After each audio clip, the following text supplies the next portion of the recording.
Hey, re-bienvenue dans le show tout le monde. Je suis heureuse aujourd'hui encore une fois de vous accueillir dans cette émission d'Accès Succès. Donc, 54e, non, je bafouille, 54e épisode du podcast. Vous le savez, depuis un certain temps, j'accueille régulièrement des invités. J'aime ça apporter de la valeur. J'aime ça vous amener différents angles d'approche au niveau de l'entrepreneuriat, au niveau de la gestion, au niveau du leadership.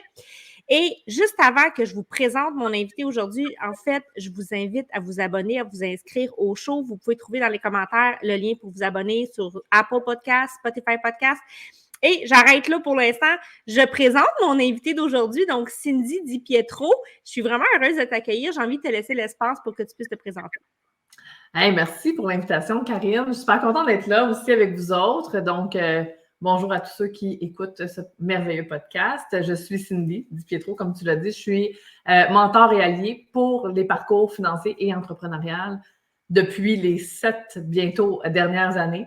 Donc, voilà, j'aide les gens, dans le fond, à prendre conscience de l'importance de l'argent, de le mettre au cœur de leur vie, parce que même quand on a des petites frictions avec l'argent, mais ça fait partie intégrale de notre vie, que ce soit personnelle et ou professionnelle. Donc, il faut trouver un bon lien d'entente avec l'argent pour pouvoir vraiment s'épanouir vers où on veut s'en aller.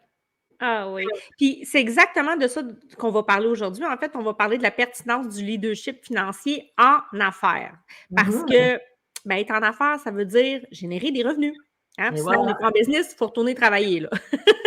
En fait, la business, sa mission première, c'est de faire de l'argent. Ben, la mission, c'est de servir, d'aider les gens. Mais je veux dire, pour que la business puisse exister, ça prend un chiffre d'affaires, ça prend des revenus. Mais en fait, je suis pas d'accord. Ah, vas-y! Oui, c'est sûr que la mission, c'est d'aider, c'est de servir. On s'entend. Sauf que si, admettons, j'ai une belle mission d'aider, je vais devenir Mère-Thérèse, je vais partir pour qu'elle survive cette business-là, pour que l'entrepreneur qui veut servir puisse servir, il faut que ça génère de l'argent. Oui, on dit la même affaire. Je pense qu'on l'amène juste d'une façon Ben, différente. en fait, c'est pas la mission en premier, c'est les deux en parallèle. C'est la mission et faire de l'argent. Il n'y en a pas un qui arrive avant l'autre. Les deux sont interreliés. Ils marchent main dans la main, on est d'accord. Définitivement. Puis, ben, ça veut dire quoi le leadership financier? Ça veut dire quoi avoir du leadership financier, finalement, quand on est un entrepreneur? Ben, en fait, avoir du leadership financier, c'est souvent, on va aller développer notre leadership de coach, notre leadership de business, notre leadership, on va même mettre notre leadership de femme à la maison, homme à la maison, papa.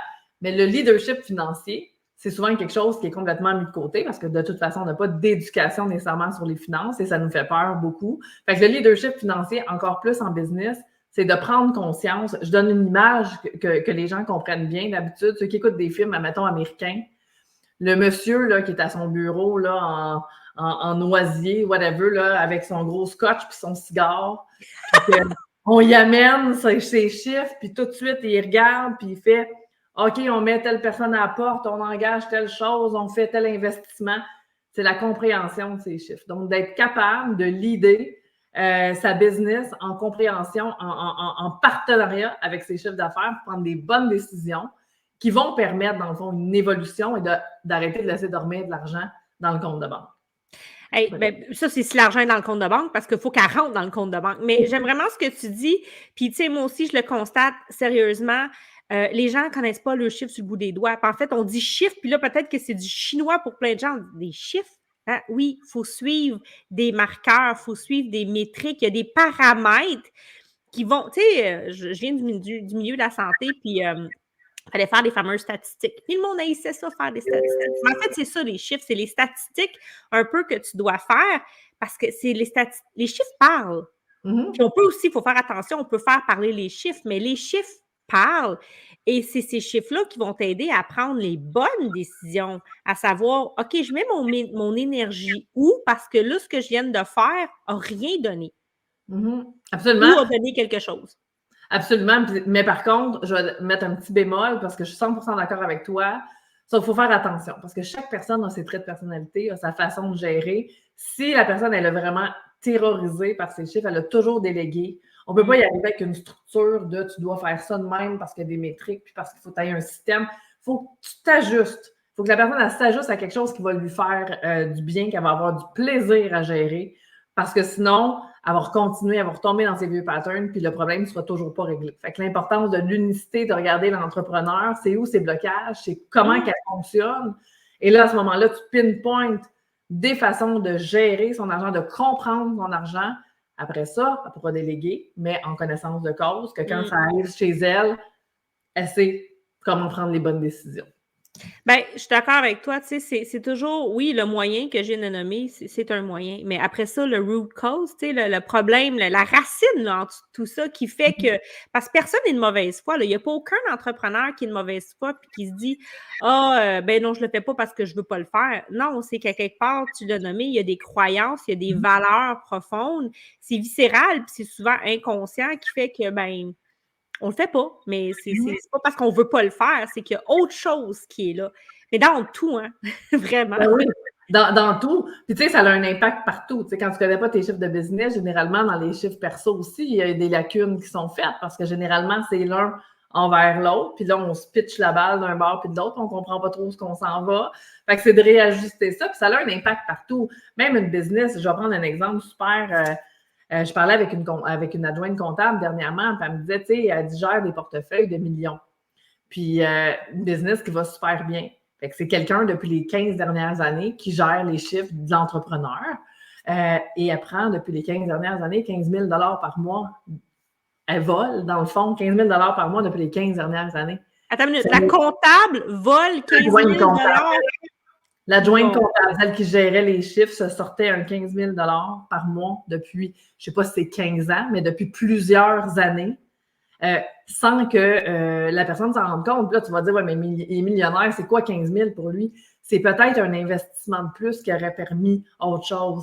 C'est à n'importe quel niveau que tu commences en business, puis j'en ai géré des millionnaires aussi, là. Ils ne regardent pas les chiffres. Ils ne veulent pas les savoir. C'est comme, leur mandat, c'est le marketing, faire rentrer de l'argent. Il y a de l'argent qui dort, il y a de l'argent qui est perdu, il y a de l'argent qui n'est pas optimisé. Ou volé. Ou volé.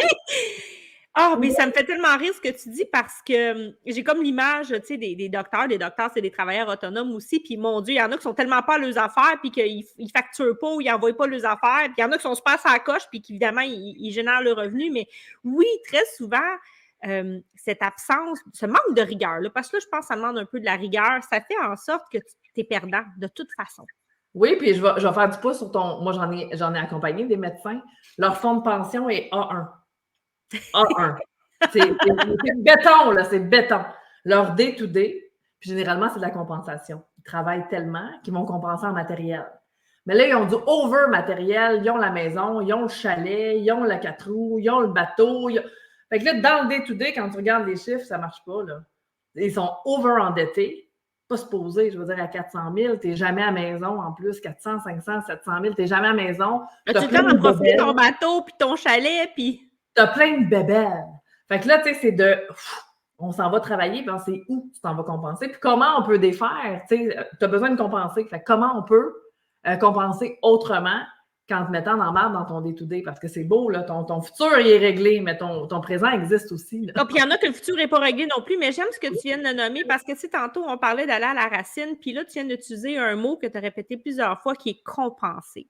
Fait qu'on va se parler des vraies affaires, là, parce que le leadership financier, ça rentre, c'est là-dedans qu'il faut aller. Là. Ça n'a rien à voir avec, juste, oui, suivre tes chiffres, suivre ces choses-là, mais développe-moi ça, s'il te plaît. Qu'est-ce que tu veux dire parce que les gens vont compenser? Pourquoi qu'on compense? On compense quoi? Puis pourquoi qu'on veut compenser? Bien, premièrement, on a des manques dans notre vie. On a une incompréhension de qui on est, généralement. Fait que, tu sais, c'est important d'aller à la base. Les gens veulent travailler leurs chiffres. Quand ça va pas bien, Cindy, je veux un budget, je veux savoir où je m'en vais. All right, mais il n'est pas là le problème. L'argent n'est pas le problème. L'argent est l'autre bord. L'argent est dans ton trait de personnalité, dans ce que tu as vu, entendu, vécu. Il est dans tes croyances limitantes. Il est dans ton fonctionnement. Il est dans ton déni. Il est dans... t'es dans l'évitement à côté. Là. Fait que tu compenses ton évitement en donnant je veux m'amuser. Fait que on crée du cortisol là maintenant. On veut du bonheur maintenant. Mais après ça, finalement, le bonheur, il est éphémère. Il n'est pas sur le long terme. Puis il est là le problème. C'est la base, la racine. Il est là le problème d'aller travailler. C'est pas ton chiffre, même si je te donne le plus beau budget ever, que je te dis voici ce qui rentre, voici ce que tu devrais faire, voici où tu devrais couper. Si tu ne vas pas travailler, comment tu fonctionnes, pourquoi. Tu vas revenir à la même place que tu étais. tu vas faire un cercle vicieux qui tourne comme ça, puis tu vas toujours revenir au même point de départ. Et plus tu vieillis, plus ton point de départ risque même être en décroissance. Fait que tu risques d'avoir encore plus de dettes, plus d'anxiété, parce que plus tu avances en âge, plus tu te rends compte que, oh, là, il y a 10 minutes, on a beaucoup d'argent, on a beaucoup de dettes, on avait des objectifs, on ne les a pas atteints. Là, l'anxiété, parce que l'évitement, c'est ce que ça crée, de l'anxiété. Fait que tu n'as jamais regardé. Ça amène de l'insécurité incroyable. Ah oui, c'est de l'insécurité. Puis après ça, ben, on se diminue en hiérarchie. On est moins bon qu'une autre personne. Dans un couple, c'est beaucoup ça qu'il va avoir. Tu sais, un couple, c'est supposé d'être au même niveau. Là. Je veux dire, un humain, point, c'est supposé être au même niveau. Il y a des hiérarchies partout. Je veux dire, on a des patrons, des choses comme ça. Ça, c'est normal. Mais dans un couple, on est supposé être au même niveau. Quand tu es rendu que financièrement, tu ne regardes pas tes affaires, ça ne va pas bien, généralement, tu viens de te diminuer en niveau par rapport à ton conjoint. Fait que déjà là, il y a une discordance. Fait que c'est pour ça beaucoup qu'il y a des chicanes de couple, parce que là, la personne a dit, ben là, on a des problèmes financiers, ça va pas bien, elle est en train d'adresser le mauvais problème. Puis la personne, elle se sent mal, elle se sent coupable, elle se sent honteuse parce que c'est elle qui l'a mis dans ce... Fait que là, on est en confrontation tout le temps, on n'apprend pas à se parler. Du leadership financier, là, c'est pas plus compliqué qu'on met son chapeau de leader, on tient la barre haute, même quand ça va mal dans toutes les sphères, puis on se responsabilise. Point. Point. Puis ça va changer tout le reste. Je veux dire, je le dis tout le temps, c'est le poumon de la vie, l'argent. C'est pas plus compliqué que ça. Mais c'est le poumon de la vie parce qu'on vit dans une société où on a décidé que c'était le poumon de la vie. Parce que, tu sais, on pourrait s'amuser à dire, si on enlève l'argent, là, mais tout ce que tu viens de nommer, ces problèmes-là vont être encore là. Le problème, c'est qu'on met le focus sur la mauvaise affaire, qui est le chiffre, qui est le montant, qui est important. Là. Je veux dire, on parle de business quand même. Ici, il faut faire rentrer, tu l'as dit, c'est une priorité, il faut faire rentrer de l'argent dans la business. Mais on s'attaque à cet angle-là de la mauvaise façon. Fait que, tu sais, si on veut s'amuser, là, juste pour rire, on dit, on enlève l'argent demain matin. Il n'y en avait pas dans le temps de l'argent, il s'échangeait des fourrures, mais il y avait quand même des mêmes problèmes probablement, puis plein d'autres qu'on n'a plus aujourd'hui parce qu'on a quand même évolué. Mais c'est ça, c'est qu'on met notre attention, puis, tu sais, en fait, le système, la structure dans laquelle on vit nous ramène toujours à ça aussi, là. Ça demande énormément de conscience et de présence à soi pour dire « t'as une minute, là. De se voir aller. C'est ça le chemin d'évolution. Moi, j'appelle le Compostelle. Oui, bien, tu sais, c'est de développer le leadership, d'être dans un système, puis de se dire comment je peux faire autrement dans ce système dans lequel je n'ai pas le choix d'être de toute façon, mais que pour moi, ça me rapporte. C'est comme les gens actuellement qui vont dire, bien, ma business ne va pas bien parce qu'on est dans un contexte économique qui ne va pas bien. Non, le contexte économique, c'est externe. Toi, comment tu peux te développer pour avoir un impact, pour avoir des résultats malgré le contexte externe? Exact. Tu sais, on a souvent des excuses, on se cache en arrière. L'argent, c'est souvent une excuse pour ne pas s'investir dans quelque chose. On manque. En fait, c'est la première l'objection facile que tout le monde va sortir. Il n'y a pas d'argent. Il n'y a pas d'argent. Mais je te garantis que demain matin, si ton iPhone il tombe dans la toilette et il pète, ils vont avoir de l'argent pour le remplacer. C'est sûr, parce que c'est un besoin. Ils ont compris qu'ils ont besoin de cet outil-là, mais c'est tout autant important de gérer l'argent dans le day-to-day quand même. T'sais. Puis il faut faire attention. Là, on parlait de formation.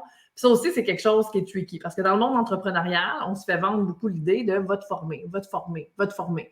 Fait qu'il y a beaucoup de gens qui sont addicts aux formations juste pour de l'information. Puis finalement, ils ne mettent rien dans l'application et leur business s'en va en downgrade. Hey, j'aime vraiment ce que tu viens de dire. Ils sont addicts aux formations juste pour avoir l'information. Mais l'information, moi, j'ai envie de rajouter l'information sans application, ça ne sert absolument à rien. Puis, en fait, l'information sans l'application, ça ne sert à rien, mais l'information n'est peut-être pas adéquate à toi aussi. Il faut que tu apprennes quand tu vas chercher l'information d'une formation, justement. Est-ce que c'est adapté à moi? Est-ce que ça a rapport avec ma réalité? Comment je fais pour argumenter? Même quand tu vas à la banque, c'est la même chose qu'un coaching. Tu t'en vas faire un investissement. La personne qui est devant toi, elle te dit, c'est ça que tu devrais faire. Tu devrais toujours être en train de demander pourquoi, comment et en quoi ça me sert, moi, dans mes intérêts. Ça, c'est du leadership aussi. Même chose, il faut que tu sois capable de confronter la personne qui est devant toi amicalement. Là, je veux dire, tu es en train de me donner un conseil business, mais moi, je n'ai pas l'impression que dans mes valeurs, puis ce que j'ai envie, ça s'adresse à moi. Qu'est-ce que tu en penses? Pour ça, l'unicité aussi de l'accompagnement quand on parle d'argent. C'est moi, ça a fonctionné comme ça. J'ai fait, c'est pour ça les formations qui préfaites, là, A, B, C, Ça, c'est comment j'ai réussi moi, avec mes outils, avec ma vie, avec comment j'ai vécu. Maintenant, je ne peux pas transposer ça à tout le monde. C'est impossible que je Mais te c'est pas fasse facile que la même vie de toute façon que le même vécu. Oui, puis je pars sur un autre sujet, tu vas voir, moi j'en ai des sujets. C'est comme la même chose que là, en même temps, sur le web actuellement, les gens se créent des objectifs financiers qui ne leur appartiennent pas. On voit là, des viens faire des 10 000, des 100 000, des millions, des 7 chiffres. Ça n'arrête plus, là. Mais c'est peut-être pas toi, ton objectif, à toi. Puis de te comparer fait en sorte que le step est encore plus grand. C'est justement là, souvent, qu'on va voir de l'évitement. C'est que les gens ne veulent pas voir où ils en sont rendus financièrement parce qu'ils ne sont pas où l'autre est rendu. Mais toi, ton objectif, ça ne te tente pas de juste te donner un peu plus Et puis, de... il peut être ça ton objectif, sauf qu'il faut que tu comprennes que le chemin pour y arriver ne se fera pas en 2 mois. Absolument, c'est la rapidité, mais en même temps, ça ne te tente pas de te donner la permission de downgrader. Je veux dire, on va se rendre au premier palier, rendu là, on réévalue, on l'upgrade. Je veux dire, la vie, c'est un objectif. On est là pour atteindre des objectifs. L'humain s'épanouit quand il y a un but puis qu'il l'atteint. Fait que, je veux dire, on peut-tu se donner le droit d'en avoir un premier? Yes, on l'a fait, puis passer après ça. Puis si tu veux te rendre aux millions, multimillions, do it. Mais commence où tu es. Faut que tu montes la première marche. Faut que tu montes la première. Tu peux en monter 10 à un moment donné, c'est correct. Peut-être que tu as les outils pour le faire. C'est ça. Il faut que tu saches t'analyser, puis savoir où tu veux t'en aller, puis que tu achètes vraiment tes objectifs à toi et non pas ceux qui sont promus. Ben, tu sais, moi, j'appelle ça le shiny object. Puis c'est ça, en fait, c'est que toute ta constitution intérieure, puis tu sais, ça part de la connaissance de soi, ça part de tes fondations personnelles parce qu'il est là le leadership véritablement, entre autres. Donc, si tu n'as pas ça, c'est sûr que tu vas vouloir copier l'autre, tu vas vouloir que l'autre va t'influencer. Puis c'est là où les gens vont avoir l'impression qu'on leur vend du rêve. Mais dans les faits, les gens qui disent ces choses-là, l'ont fait. Ce qu'ils ne disent pas, c'est que ça a peut-être pris 5 ans avant pour qu'ils le fassent. Donc, c'est du marketing. Ça reste aussi du marketing. Ben, il y a une partie là-dedans qui est du marketing. C'est pas tout faux. Mais ça dépend aussi. Mais je suis d'accord avec toi. Ça part quand même de profondément de toi-même, qu'est-ce que tu veux. Mais parce que, tu sais, comme tu disais, la personne, elle l'a fait, oui, mais la personne n'est pas toi. Tu ne peux pas vendre une formation en disant « Viens signer, viens faire ma formation, tu vas faire 10 000 par mois. » Tu ne connais pas la personne devant toi. En fait, tu ne peux pas prendre la responsabilité de l'autre sur les résultats. Surtout que généralement, ces personnes-là ne font même pas de connaissance de l'autre personne. Ils font signer le monde dans leur processus ou dans leur méthode préfaite, mais tu ne sais même pas c'est quoi le bagage de la personne. Tu ne sais même pas c'est quoi son énergie à mettre dedans. Tu ne sais même pas sont où ses angles morts. Fait que qu'est-ce que tu conseilles à ces gens-là, Cindy? Comment ils devraient procéder? Parce que, tu sais, on ne va pas défendre non plus la croyance, ben, en fait, du moins l'importance de l'accompagnement, parce que véritablement, des résultats au niveau de l'accompagnement. Donc, je t'écoute, puis tu leur dirais quoi à ces gens-là? Comment ils devraient procéder? Là, on parle de les personnes qui veulent acheter des formations ou les coachs qui vendent leurs formations? On parle des gens, par exemple, parce que là, tu es en train d'expliquer que, tu sais, ils peuvent se comparer ou se voir. Donc, si ces personnes-là nous écoutent aujourd'hui, là, je ne parle pas des coachs, je parle de la cliente, des gens qui ont besoin de cette aide-là, qui ont des défis présentement. Qu'est-ce que tu leur suggères d'adopter comme posture, puis de comment procéder? Oui, moi, je leur dis tout le temps, même quand ils viennent dans mes propres processus d'appel, moi, je suis très, très transparente. Est-ce que cette formation-là, c'est vraiment la bonne formation pour toi? Est-ce qu'elle va te rapprocher ou t'éloigner de ton objectif? Deuxième chose, où se situe ton énergie pour mettre de l'eau au moulin dans cette formation-là? Parce qu'il y a beaucoup de gens qui vont prendre des formations puis ils disparaissent. Mais je suis occupée, j'ai telle chose, ça ne marche pas.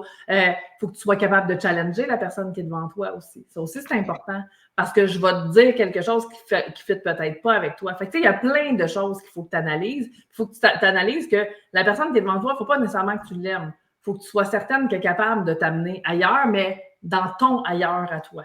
Dans ton bassin d'ailleurs, parce que mon ailleurs n'est pas ton ailleurs. Je peux parler avec toi, Karine, puis voir, mettons, que cette femme-là, là, c'est du multimillion qu'elle devrait aller chercher, whatever, mais que toi, ton objectif, sans plafond de verre, c'est vraiment parce que tu veux avoir une vie low profile, puis que toi, ton objectif, c'est de faire du 200 000 par année. Je suis qui, moi, pour te pousser à aller faire le multimillion parce que je le vois chez toi. Je vais t'amener là où tu veux. Et qui sait? Je vais peut-être t'ouvrir d'autres horizons, mais il faut que je respecte quand même le barème où tu es. Parce que des fois, ça aussi, ça peut être trigger, tu sais, c'est un trigger là, de se faire pousser tout le temps, parce que finalement, on se sent moins bon, on se diminue. Hein, l'humain, souvent, là, on n'est pas... Mais le vrai coaching, en fait, c'est ce que tu viens de décrire, Cindy. Tu sais, le vrai coaching, c'est pas de vouloir pour l'autre, c'est d'amener l'autre à faire ses prises de conscience, puis c'est de marcher à ses côtés. C'est ça, le vrai coaching. Oui, absolument. Mais en même temps, il y a une part de responsabilité, c'est une responsabilité partagée. C'est complètement une part de responsabilité partagée. Le coach, il a une responsabilité, puis elle s'arrête à un certain point, puis il ne peut pas prendre la responsabilité de l'autre. Puis si l'autre ne prend pas sa responsabilité, puis il a son rythme, hein, tout le monde a son propre rythme, bien, ça s'arrête là. Puis le coach aussi, il a un travail à faire sur lui-même, parce que des fois, il veut plus que son client, mais il n'est pas partout dans la bonne posture, là.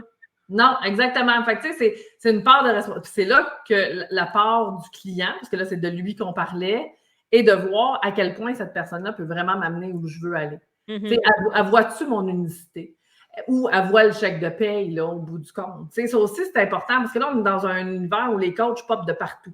Fait qu'il faut vraiment que tu sois capable de pas juste acheter la finalité du message. Il faut que tu sois capable de voir si la finalité du message concorde avec toi, puis si elle est réaliste à où tu veux t'en aller. Fait que, tu sais, c'est vraiment, là, c'est important de connaître, de faire ses recherches, d'aller voir vraiment, c'est-tu pour moi, j'ai-tu l'énergie à mettre là-dedans? Moi, si les gens passent dans mes processus puis ils me disent, moi, j'ai pas de temps à mettre, whatever, ben, gars, tu viendras me revoir dans quelques mois parce que c'est important. Parce que moi, quand tu rentres chez nous, je veux que tu aies un retour sur investissement. Je veux que tu sois là, je veux que tu participes présent. Ben non, pas nécessairement. Il y a des gens qui sont très occupés qui vont le faire low profile. Non, ben oui, mais en tout cas, mais ça dépend de quel profil de clientèle on va parler. Mais en même temps, si tu ne t'engages pas à le faire. Ah oui, tu n'auras pas de résultats. C'est ça, là. Fait que, oui, je comprends qu'il y en a qui sont low profile, mais tu sais, d'expérience, pour en avoir coaché plein de gens, quand ils ne participent pas présents, c'est dur, là. C'est dur à remonter la pente. Oui, absolument. Mais tu sais, c'est plus.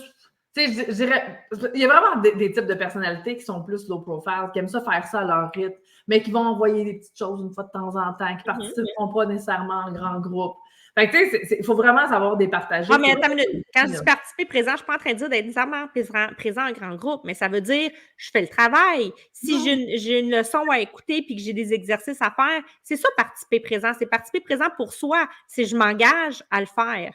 Mais de le faire à son rythme. Parce que moi, c'est ça. Oui, le rythme est important. Fait que, tu sais, des fois, ils disent, ben, je suis rendue au module 4, mais j'ai travaillé tellement de choses, mais là, je ne suis pas rendue au bout, puis là, pas grave. Take your time. Parce que l'important, c'est d'intégrer aussi. Hein? Puis ça, c'est quelque chose qu'on oublie. On veut avaler l'information. Bon, on ne met rien en application. C'est ça. Fait que finalement, on n'a pas de résultat. La formation est dans mes poches. Oui, mais attends une minute. Il y a peut-être quelque chose que tu peux aller rechercher là-dedans, là, que tu peux peut-être mettre en application, que tu peux commencer à intégrer, puis qui va faire une différence. Mais tu sais, c'est vraiment toute une question de leadership. Puis ça se développe. Mais tu sais, souvent, l'humain, on est paresseux. L'humain, on aime ça se cacher dans l'évitement, surtout ceux qui ont un fort neuroticisme. Fait qu'ils se cachent un fort neuroticisme. C'est les tendances aux émotions négatives. Donc, il y en a beaucoup. En fait, 90% de la population, surtout au Québec, tellement on va vite, le neuroticisme est quand même élevé. Ce qui fait en sorte que le neuroticisme, beaucoup, ce qui est la tangente, c'est l'anxiété. Donc, l'évitement. L'évitement crée l'anxiété. Et on est beaucoup aussi, puis ce qui ne concorde pas avec ça, c'est qu'on est dans un univers où la pensée positive est prônée. Fait que ça fait que je suis dans le mal financièrement, ça va pas bien, je suis dans le chenoute, mais la vie est belle, c'est pas grave, ça va bien aller, il n'y en a pas de problème. Fait que là, puis plus tu vieillis, plus les problèmes, là, tu peux plus les éviter, là, parce qu'ils sont là. Mais là, il est rendu un peu tard, il n'est jamais trop tard pour régler sa situation, mais je veux dire, tu pars de plus loin que si tu t'étais donné un swing avant parce que tu n'as pas vu tes angles morts, tu ne connais pas ta personnalité, tu as fait de l'évitement que tu ne pensais pas que tu faisais de l'évitement parce que c'est très inconscient. Fait qu'à 40 ans, moi, j'appelle ça le wake-up call de la vie. Là. Le monde appelle ça la crise à quarantaine. Moi, j'appelle ça le wake-up call. C'est beaucoup là que les gens vont se réveiller et vont dire « Seigneur, je pense que j'ai besoin d'une formation pour comprendre mes chiffres. » Puis tu vois, c'est intéressant parce que juste la façon dont tu viens de le dire, te donner un exemple de neuroticisme. La crise de la quarantaine, c'est donc négatif. Toi, tu as dit non, c'est le wake-up call. C'est beaucoup plus en positif. Oui, mais c'est pas dans le positif que je le mets, moi. C'est que c'est vraiment un wake-up call. On vit sur le métro boulot dodo depuis qu'on est petit. On se fait dire, va à l'école, obtiens des bonnes notes, obtiens un job. Tu restes là parce que t'as quand même externe le monde, wow, bravo, exactement, mais tu t'épanouis pas, t'es pas bien. Puis à 40 ans, t'es comme, je me suis pas accompli. C'est pas du positivisme, c'est juste une prise de conscience énorme. Ouais. C'est juste une prise de conscience. Parce que la crise de la quarantaine, c'est facile de mettre ça sur une crise de la quarantaine. Moi, la plupart des gens qu'on étiquette crise de la quarantaine, c'est juste que là, ils se disent, ben Caroline, je suis pas mariée avec la bonne personne, j'ai pas financièrement ce que je veux, j'ai pas atteint d'objectif, j'ai envie de m'épanouir. J'ai envie de faire la deuxième moitié de ma vie comme ça. Comment? Oui, c'est ça. Exactement. J'ai-tu envie de me prendre en charge ou je reste encore dans le statu quo? Puis généralement, les gens sont comme rendus à une étape où il faut qu'ils se prennent en main. Puis qu'ils avancent vers ce qu'ils veulent vraiment. Il y a beaucoup de séparation dans la quarantaine, il y a beaucoup de changements d'emploi.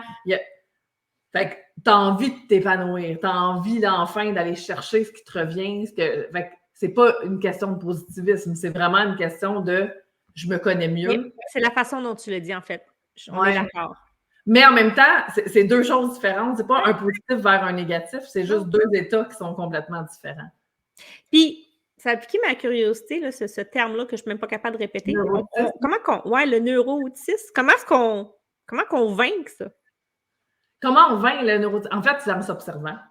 Tu as 5 traits de personnalité qui sont très forts, mais le neuroticisme, c'est celui que les gens aiment moins, mettons, mais que la plupart possèdent. Tout le monde a du neuroticisme à différents niveaux. Quand tu es dans une crise de vie, des fois, ton neuroticisme, ta tendance naturelle peut être faible, mais dans un niveau de vie qui est anxiogène, il peut être un petit peu plus élevé. Comment tu vaincs ça? Le neuroticisme, juste 30 secondes, va t'amener dans la victime. Là. Tu vas te victimer beaucoup là, quand tu es là-dedans. Là. Tu peux te victimer beaucoup. Oui, en fait, le neuroticisme amène beaucoup de victimisation. Fait que comment tu peux gérer... En fait, c'est une tendance. Fait que, à 20 ans, tes traits de personnalité sont forgés. Par contre, tu peux adopter des comportements qui vont t'aider dans ta vie au quotidien. Il faut que tu prennes l'environnement, il faut que tu prennes tout le reste aussi qui va avec ça. Mais quand tu le sais que tu es capable de t'observer, tu comprends tes réflexes dans une situation X, tu es capable d'adopter des nouveaux comportements qui vont t'aider justement à gérer, à prendre plus conscience, à te responsabiliser sur certaines choses, malgré que ta tendance naturelle soit élevée en neuroticisme. Donc, c'est vraiment de l'observation. C'est le vouloir aussi de se responsabiliser. C'est de voir vraiment il est où le problème. Parce que souvent, on est dans le déni beaucoup, on ne le voit pas nécessairement, puis moi, l'argent, ça m'intéresse pas. Mon chum gère ça, ça va super bien. À un moment donné, il y a quelque chose dans la vie qui arrive, puis le chum n'est plus là, puis ça va pas bien. Fait que c'est quand même du déni, malgré tout, parce que je veux dire, c'est ta responsabilité de connaître tes chiffres, même si tu es en couple, même si c'est ton comptable qui gère, même si... Fait que le neuroticisme, c'est vraiment de l'observation. C'est de voir, ben voici mon comportement généralement. J'ai tendance à être en fuite. Donc, ou j'évite complètement. Donc, je suis en fuite tout le temps. Ça, on voit ça dans les comportements amoureux aussi. C'est ça qui est intéressant quand tu connais tes traits de personnalité. C'est de te dire, ben maintenant que je ne veux pas être en fuite, quel comportement je vais pouvoir adopter dans mon day-to-day? Puis ça commence par de l'exposition graduelle. Ne demande pas à quelqu'un demain matin qui est terrorisé par les chiffres qu'il n'a jamais regardés, de comprendre tout des doigts. Commence par ouvrir ton compte de banque. Commence par comprendre à peu près ce qui rentre, ce qui sort. Commence à mettre des petites actions en place. Puis là, après ça, ben, on fait rouler la roue, puis là, tu vas chercher toute l'information dont tu as besoin. Mais c'est comme une araignée. Tu as une peur des araignées. Je ne vais pas t'en sacrer une en face demain matin. Là, la grosse tarentule. La grosse tarentule. On va commencer tranquillement à t'exposer pour que tu aies moins peur de l'araignée. C'est un peu la même chose avec l'argent. Mais en fait, ce que je comprends, c'est que la façon dont tu adresses l'argent, c'est que tu ne parles pas tant que... Oui, tu vas en parler de l'argent, mais toi, c'est pas là que tu travailles. Là. Oui, je travaille les deux. Je travaille les deux, définitivement, mais je le dis souvent que l'argent, c'est un prétexte pour aller travailler ce qu'il y a en arrière. Mais une fois que ça, c'est géré, on rentre dans la structure stratégie pour l'entrepreneur ou la personne salariée. Fait que, tu sais, j'ai vraiment, là, on fait les bases, les fondations solides, on voit vraiment ton unicité où tu veux t'en aller, puis après ça, on travaille sur structure stratégie. Le concret. Le concret, mais là, il est compris, il est analysé, tu connais tes angles morts, c'est pas un budget, là. C'est vraiment là, une compréhension totale de ce que c'est un plan de match que tu vas m'aligner parce que tu vas comprendre.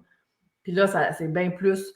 il il y a une longévité beaucoup plus importante que quelqu'un qui a un budget sans se comprendre, puis que 3 mois plus tard, disappeared parce que la vie est arrivée. Là.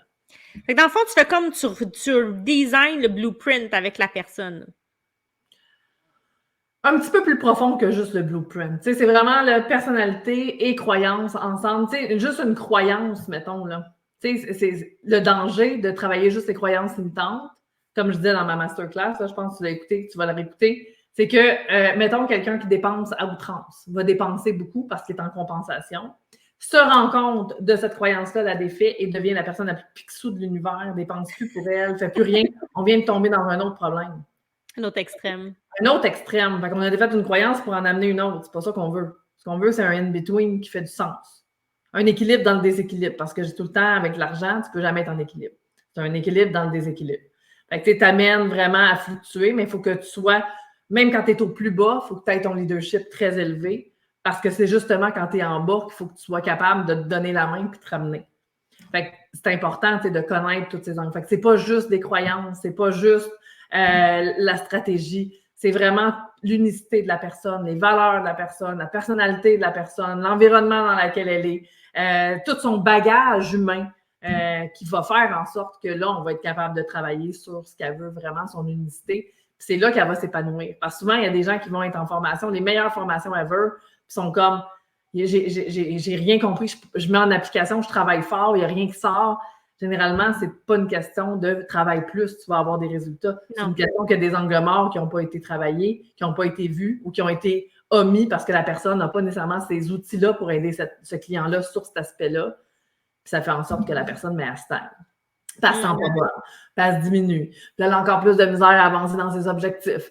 Fait que, ouais, c'est ça. Elle creuse encore plus dans la douleur, mais elle ne se rend pas compte que c'est ça qu'elle est en train de faire. Oui, puis, parce qu'elle est complète, là, elle pourrait réussir. Si on avait pinpoint vraiment l'endroit où ça bloque, ça se défait. Ben, c'est super intéressant tout ça. Puis c'est effectivement pour ça que j'appelle ça le compostel, parce que c'est toujours un travail intérieur puis un travail sur soi. Puis on a toujours en face de toute situation qui nous arrive dans notre vie, autant financière que n'importe laquelle, là, c'est le miroir. Hein? On a tout le temps le miroir. On sait qu'est-ce qui ne va pas. On l'a toujours en pleine face. Il faut juste vouloir le regarder puis l'adresser. Puis aller l'adresser, pas en surface. Il faut aller l'adresser en profondeur. Puis en fait, c'est le travail qui est difficile, qui est inconfortable. C'est pas pour rien qu'on dit qu'il faut sortir du confort, mais c'est un peu ça pareil. Bien, à ce moment-là, c'est de se demander qu'est-ce qui est le plus difficile? Rester dans notre caca qui sent mauvais, mais qu'on est habitué à l'odeur. Oui, mais il est connu, insécurisant, puis c'est pas la solution, je suis d'accord. Là. Ou se responsabiliser. C'est demandant, c'est anxiogène, on prend des nouveaux chemins, mais au final, quel qui est le plus payant? C'est ça que tu me Comment? Dis-moi, tu n'as pas à me convaincre. Non, mais je parle à ton audience. Là, absolument. Puis je suis curieuse, Cindy, tu sais, parce que vu que tu parles d'argent, c'est sûr que les gens, ça doit ben, tout ton concept est super intéressant, mais il doit y avoir plusieurs personnes qui viennent vers toi puis qui sont dans le rouge, là. Ça ne marche pas, là. Oui, mais oui, c'est sûr, j'en ai plein. J'en ai autant des deux extrêmes. Moi, j'ai des gens il y a des gens que je vais amener, que je vais coacher vers la proposition de faillite, mais qu'on va rebâtir pour pas que ça... Parce que les cycles reviennent. Il y en a beaucoup qui viennent après une deuxième, troisième proposition, qui là sont comme « Cindy, I need your help ». Parfait, parce que là, on n'en veut pas une quatrième. Fait que tu sais, c'est vraiment, oui, c'est de l'accompagnement. Tout est possible. J'ai vu des gens shifter du jour au lendemain. J'ai vu des gens, c'est plus long. Mais en même temps, est un point de départ. Parce que si tu pars pas là, ça va juste être plus long. Puis, tu sais, quand tu commences à faire ce travail-là sur toi, ben, tu réalises tellement de choses. Quand ton focus change, puis que tu vois plus juste les dettes, puis que tu as d'autres stratégies qui t'aident à voir autre chose de plus positif pour toi. Fait que, tu sais, tu payes tes dettes, mais tu te payes en premier, mettons. Ben là, tu as comme un succès qui arrive. Puis là, tu n'as pas le goût de te défaire de ce succès-là, d'avoir mis de l'argent. Fait que, inévitablement, moi, j'appelle ça une magie par l'action qui se crée, qui fait en sorte que ben, tu as une meilleure gestion juste par cette prise de décision-là d'avoir changé ton focus de place. En ne faisant pas du déni de tes dettes. Il faut quand même les regarder, il faut les payer, mais il faut s'honorer soi-même en premier. On est les personnes les plus importantes de notre vie. Fait que, tu sais, c'est vraiment un travail. Puis, tu sais, il y a des gens, ça fait 7 ans que je fais ça, il y a des gens de ma première année qui sont encore en travail sur eux, mais que leur situation a drastiquement changé, mais qu'elle n'est pas encore parfaite. Mais si elle n'avait pas fait ce chemin-là, il serait probablement beaucoup plus loin aujourd'hui, tu sais. Fait que c'est de l'évolution, puis chaque personne a son rythme, chaque personne a ses capacités. C'est de respecter ça aussi, puis de toujours être là en arrière, puis de donner les bons comportements, comment tu te sens, tu sais, de poser les bonnes questions. Moi, quand j'enseigne, je donne pas de préfète, là, tu sais, il n'y a pas de « tu dois faire ça », c'est de même que ça devrait fonctionner. Ça n'existe pas, ça, c'est impossible. Fait que, tu sais, c'est vraiment de la personnalisation. Cette personne-là, elle a besoin de quoi, là, dans le moment où on se parle, pour faire un pas. Puis le cerveau ne fait pas la différence entre un petit succès et un gros succès. C'est un succès, point barre. Fait que ton millimétrage là, que tu fais là, dans l'avancée, là, c'est là que le leadership est important, c'est qu'il faut que tu continues parce que tu ne vois pas le résultat. Oui, mais c'est ça, c'est de continuer à avancer, même quand tu as l'impression que tu es encore dans le brouillard, mais tu sais, tu es encore dans le chemin pareil. Exactement, exactement. Fait que c'est ça qu'il faut apprendre à développer le plus possible. Parce que c'est comme aller au gym.